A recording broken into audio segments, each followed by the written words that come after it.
As bases do teatro brasileiro. Hoje, o programa de Três Cabeça, Educação e Cultura vai dar continuidade à história do teatro brasileiro. E hoje nós vamos falar dessas bases do teatro brasileiro, não é?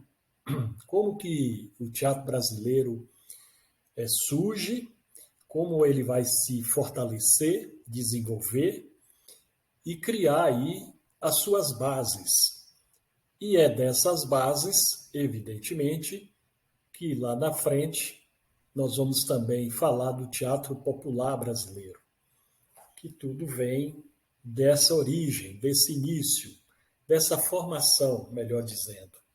Então vamos ao programa de hoje, As Bases do Teatro Brasileiro, programa de Três Cabeça, Educação e Cultura, da editora D3 Educacional.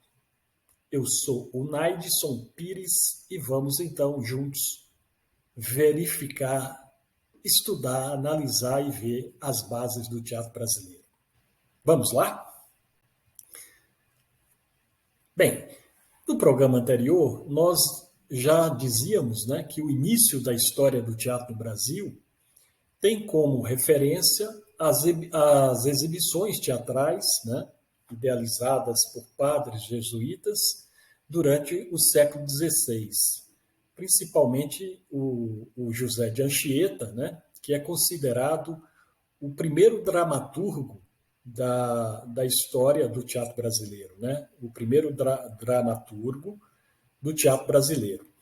Esse teatro é um teatro que vai de encontro às necessidades que os jesuítas tinham de catequizarem os índios, né? E isso vai ter uma mistura, inclusive com as danças e as músicas dos índios, né? Com os rituais indígenas, e vai enfocar aí a questão da fé, a questão da catequese. Esse teatro vai desenvolver com esse objetivo, depois vai aumentar seus rituais através das procissões, do próprio desenvolvimento da colônia e dos jesuítas nessa catequização. Com o tempo, né, essa linguagem artística ela ganha novas características, atendendo aí aos interesses da aristocracia e, posteriormente, passa a retratar também outras parcelas da população. No programa anterior, nós já dizíamos também, né, que o teatro, quando vem a família real, né, para o Brasil, Dom João VI, buscando aí um lazer, um entretenimento para a aristocracia, né, vai construir os teatros municipais, né? E os espetáculos iniciais aí vêm da Europa, com a visão da Europa, com o conteúdo europeu, que não tem nada a ver com a realidade brasileira. Então, essa linguagem artística, ela começa dessa forma, né? Com o teatro europeu vindo aqui nas suas apresentações dos teatros municipais. E, posteriormente, né, com o avanço da colônia, com o avanço da própria história, né, do Estado brasileiro, né, a proclamação da República, tudo mais, esse teatro vai avançar, né, e vai atingir também parcelas da população. E quando atinge a parcela da população, né, parcelas da população, cria-se aí a possibilidade, como de fato criou, do teatro popular, né? Do teatro popular brasileiro. E foram muitas, né, as transformações do teatro brasileiro. Mas datando mesmo assim, a gente pode dizer que surge apenas na primeira metade do século XX, os primeiros grupos teatrais verdadeiramente nacionais. Então, nessa metade do século XX que começa a a organizar, né, através dos grupos nacionais, o teatro brasileiro de fato, né? Então aí é que nós começamos a pensar num teatro nacional, né? Um teatro brasileiro, genuinamente brasileiro. Uma obra marcante, né, para o teatro brasileiro na primeira metade do século XIX foi Antônio José, ou Poeta e a Inquisição, de Gonçalves de Magalhães, que foi encenada em 1838. Né? Então, aí nós temos um marco, né, com essa montagem, né, do Gonçalves Magalhães, né, Gonçalves de Magalhães, é um marco, né, com essa peça aí, Antônio José, ou Poeta e a Inquisição. A peça, ela é inserida, na verdade, ou melhor dizendo, a peça é inserida na vertente do romantismo e faz parte do gênero dramático, né? Do gênero dramático teatral, com os objetivos nacionalistas.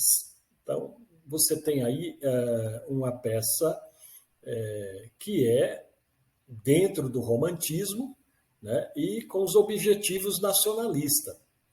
Ela teve como protagonista o ator carioca, né, o José Caetano, que nasceu em 1808 e faleceu em 1863. Né? Então, aqui você tem um teatro nacionalista, né, e um teatro voltado para a vertente do romantismo. Então, o teatro começa a desenvolver dentro da vertente aí do romantismo e nacionalista. Depois vem as comédias de costumes. No século XIX, surge também a chamada comédia de costumes, um gênero teatral baseado no humor e na sátira, né? Que abordava os comportamentos da sociedade da época, com personagens caricatos.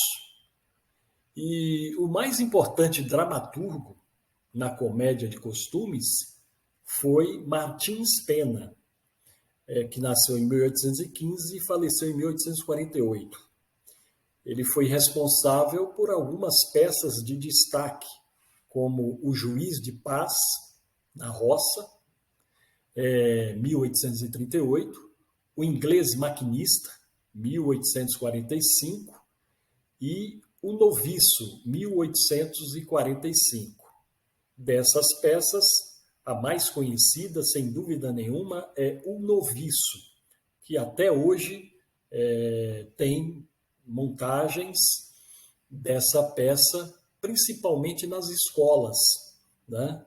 Ou então em grupos que estão iniciando, né? Martins Pena é bem procurado como dramaturgo para os grupos iniciantes e, como eu disse, né, principalmente em trabalhos escolares, né, do ensino médio, do ensino aí fundamental médio, é bem procurado o Noviço, né? É uma peça muito conhecida do dramaturgo Martins Pena. Depois chega o teatro realista. O teatro realista é uma das expressões artísticas que integra o realismo, movimento surgido na Europa que se opunha ao romantismo e tinha como propósito revelar questões sociais latentes na sociedade. Então, contrapor o romantismo, né, com o teatro, com o teatro realista, fundamentalmente, né, contrapor uma ideia de teatro, né, que se tinha, que era o teatro com a vertente do romantismo, para um teatro realista, ou seja, um teatro que olhasse, né, como de fato olhou, para as questões sociais que eram latentes na sociedade.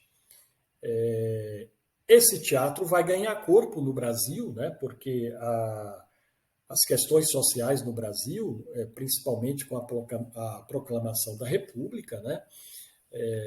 Vai avançar, porque vai vir os imigrantes, né?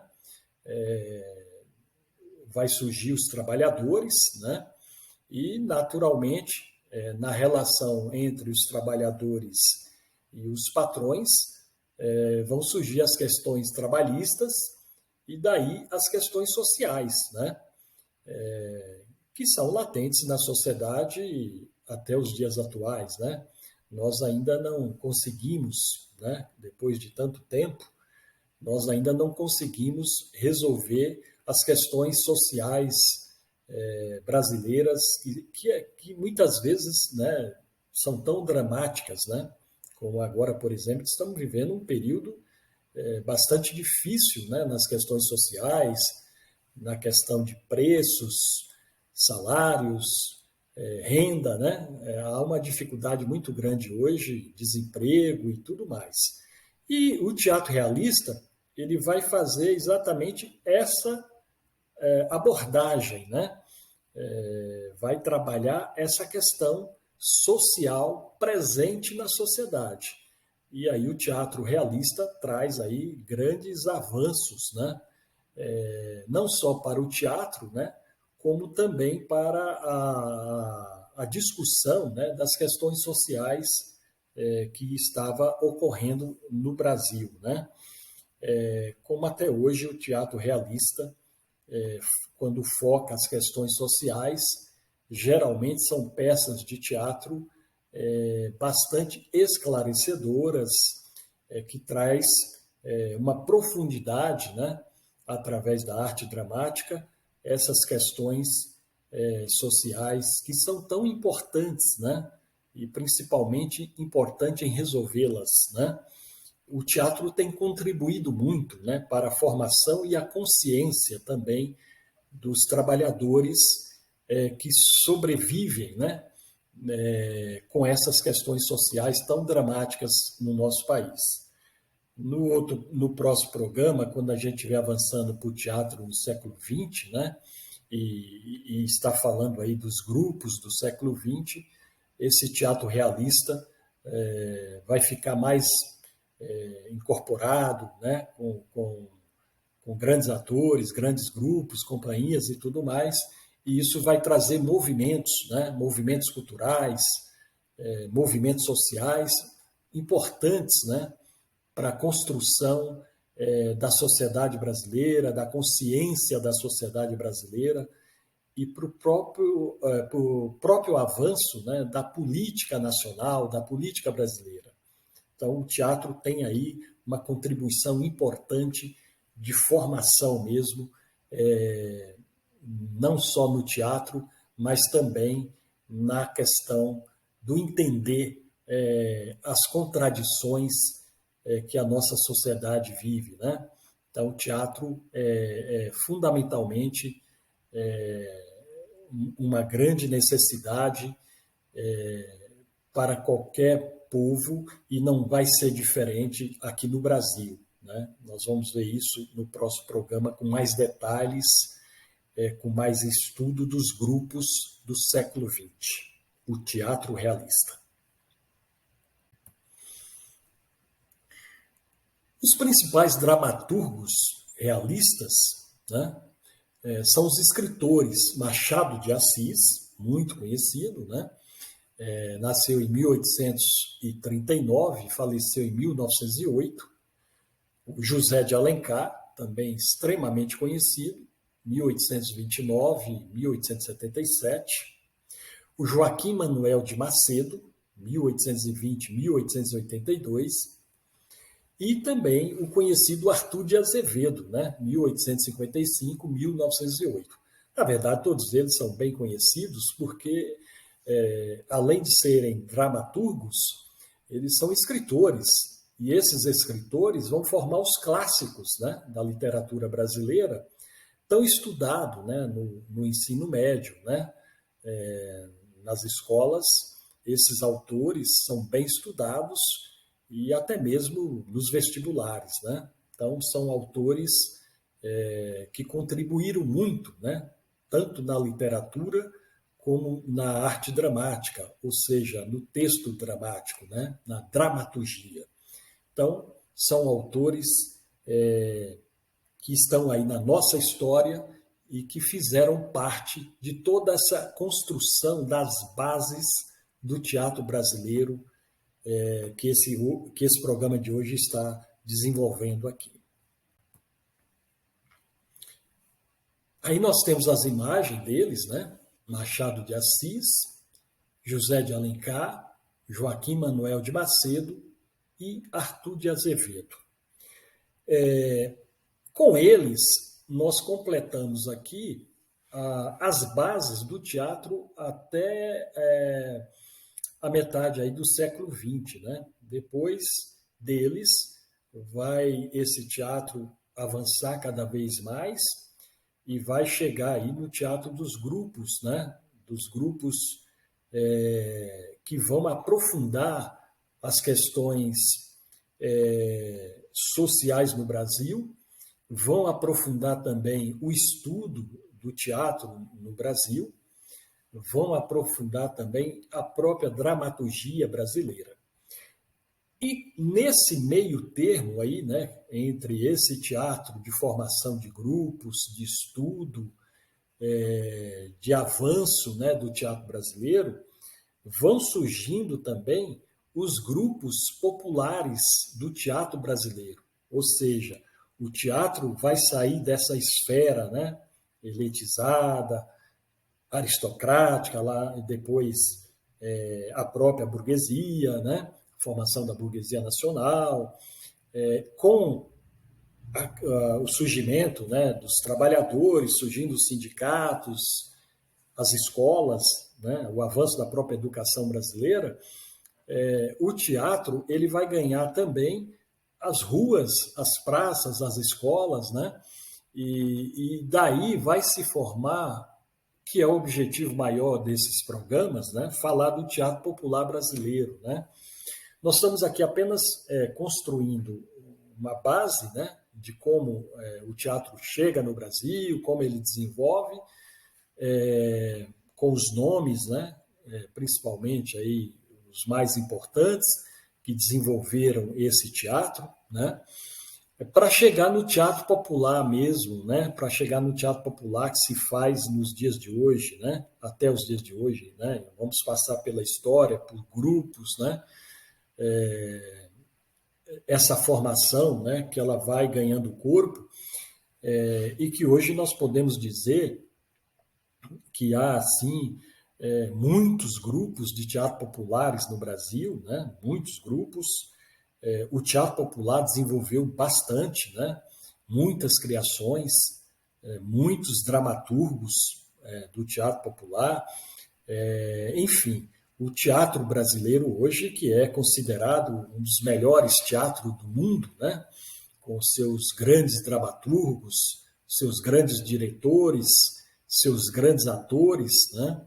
E também seus grandes teatros, né? Porque o Brasil também tem uma gama grande de diversos teatros, né? Principalmente aqui em São Paulo, Rio de Janeiro, né? São centros, né, maiores da cultura brasileira, mas todos os estados brasileiros, diversas cidades brasileiras têm na sua arquitetura, né, teatros, né, e teatros bem estruturados, bem equipados. Nós temos aí uma grande linhagem, né, nesse teatro brasileiro, né? E o teatro popular, embora ele não ganha, né, esses espaços, né, costumeiramente, né, porque há uma separação grande aí, né, entre teatro profissional, teatro popular, teatro amador, teatro de escola, teatro de sociedade, amigos de bairro, teatro de amigos, enfim, grupos de teatro, comunidades teatrais, mas mesmo assim avançou muito, né? Como nós temos aí cooperativas de teatro, cooperativas de teatro populares, enfim, o teatro cresceu bastante no Brasil e é uma linguagem muito importante para o avanço da própria intelectualidade brasileira, né? Nós podemos dizer assim, principalmente nas escolas, eu costumo dizer, né, que as escolas que trabalham com teatro, né, elas têm um potencial muito maior de desenvolvimento do ensino e da aprendizagem. Eu diria até que o teatro, né, deveria ser uma disciplina na escola, embora, né, na disciplina da arte, né, pode aí desenvolver e desenvolve muitas escolas, né, o teatro, né, porque a arte desenvolve o teatro, as artes plásticas, a música, a dança, enfim.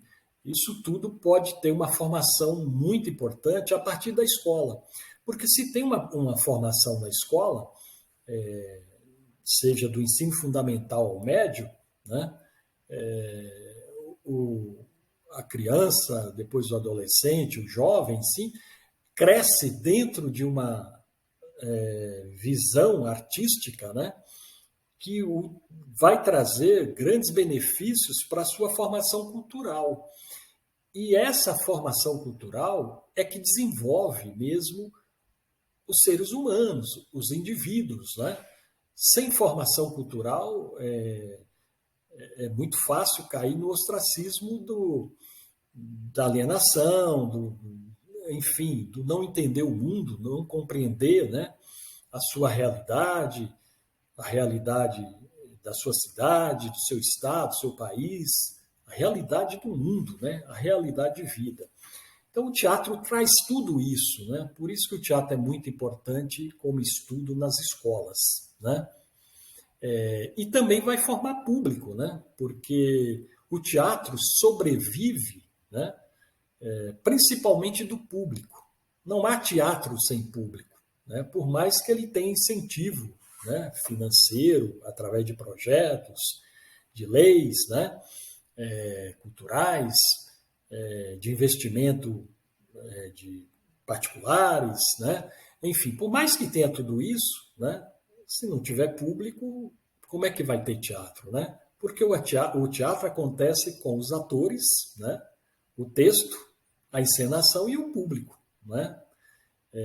Por isso é importante mesmo nós desenvolvermos o teatro nas escolas, porque aí você forma tudo isso que eu disse e, fundamentalmente, você forma o público do futuro, né? O mesmo do presente, porque também tem o teatro infantil para as crianças, né? E toda criança que começa conhecendo o teatro infantil, o desenvolvimento dela, a criatividade dela, o potencial dela é muito mais desenvolvido, né, do que aquelas crianças que não têm esse contato, né, com o teatro e com a cultura em geral, né? Então, as escolas podem contribuir muito para a formação cultural, né, dessas crianças, dos adolescentes e dos jovens e da própria formação do público. Não é isso? Então, vamos lá e esperando, né, o próximo programa, D3 Cabeça, Educação e Cultura Popular. Você nos encontra no www.grupod3educacional.com.br e também na loja virtual, né, da editora, né, D3 Educacional, que é www.d3educacional.com.br. Só tirar o grupo, você entra na loja virtual da editora e lá você vai encontrar os livros, né, da editora que estão publicados e também nessa mesma loja você vai encontrar uma vastidão de livros de todas as editoras, porque além de ser uma editora, a D3 Cabeça, ou melhor, a D3 Cabeça, a editora D3 Cabeça, tem uma distribuidora também de livros, tá certo? Por isso que nós sempre terminamos o nosso programa aqui, convidando você que escreve, você que lê, você que desenvolve literatura, né? Ou mesmo um texto acadêmico, uma pesquisa, e deseja publicar seu trabalho, nos procure, né? Que nós teremos o maior prazer de conversar e possibilitar a sua publicação aqui na editora D3 Educacional. Até o próximo programa. Até, pessoal. Boa semana. Até lá. Tchau, pessoal.